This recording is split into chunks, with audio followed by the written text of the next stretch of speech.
totally understandable frustration that I saw a lot on some of the recent focus groups we've been sending that I want to address head on because I feel that we owe you that explanation. The two comments that I think sum this concern up particularly well. Dems are very good at asking for money. I don't see them as very effective in other things. And one I really found interesting. You sent me hundreds of texts and emails about getting rid of the postmaster DeJoy. You said that we got a majority on the board and we're going to fire him. I gave you money every time. You didn't fire him. Therefore, no more money.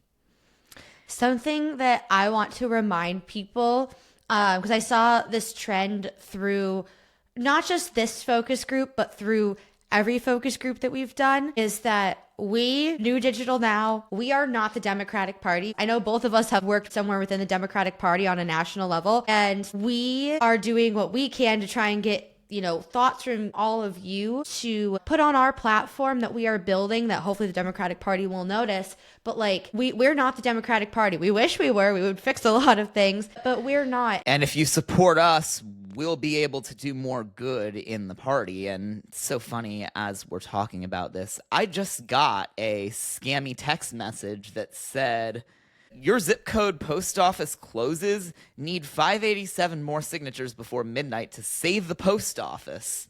And that's funny. Talk about this. I kid you not. That came in as you were reading the DeJoy thing. That's wild. The fact that somebody in our focus group brought up Postmaster DeJoy, which New Digital Now's text messages have not mentioned Postmaster DeJoy once. And yeah, you may or may not know that those 60 text messages you get a day that so many people are complaining about, they're not all coming from the same place. When New Digital Now sends messages, that's me as our digital and fundraising director, gathering the information that we put together for this podcast. But there are a lot of Democratic groups. Some of them actually do decent work. Some of them are just straight up scammers that hire these digital fundraising firms to send those messages. And I want to go back to Louis DeJoy because I got my start in politics at one of those firms. And the reason I'm now doing this work and the reason I use these text focus groups to build something real is because it made me sick for 2 years asking people like this to give us money because it would get Louis DeJoy fired. And our bosses just told us to keep doing it because it was raising boatloads of money. And at what cost? Because now we have a Democratic donor who thought they were giving their hard-earned money to get stuff done that was lining God knows whose pocket, and now they don't want to donate to the party anymore because we couldn't do this thing that some random fundraiser gaslit them into thinking was possible. Yeah. That just makes me sick. It's just so sad seeing all these firms that are claiming that they're, for Democrats, and they're just lying to people about basic things about how this works. Louis DeJoy was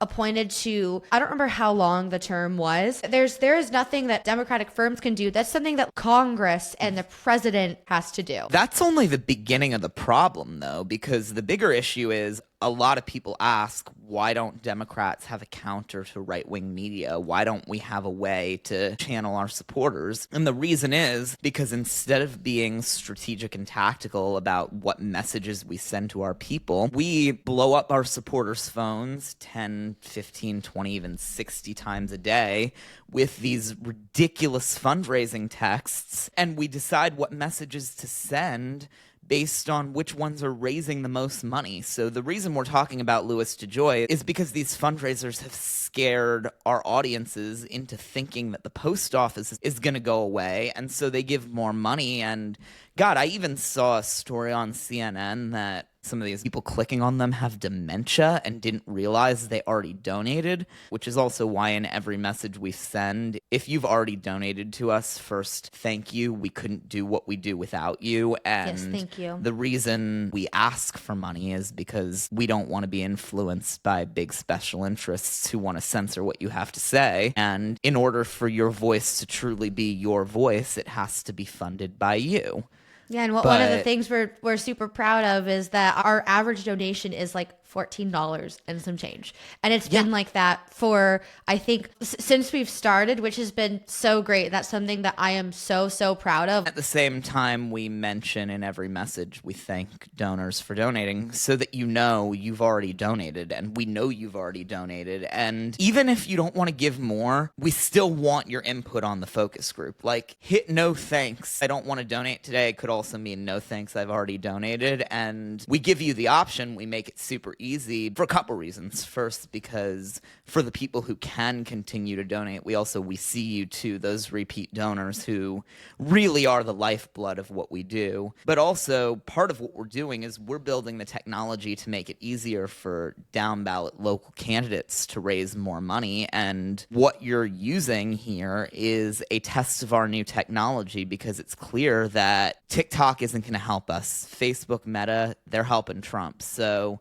Democrats need something fresh, and we're back to the drawing board. I'm back to coding, and your money is allowing us to invest time, resources, and real technology in building that new media future, a place for all Democrats. And it all starts with concepts of a pod.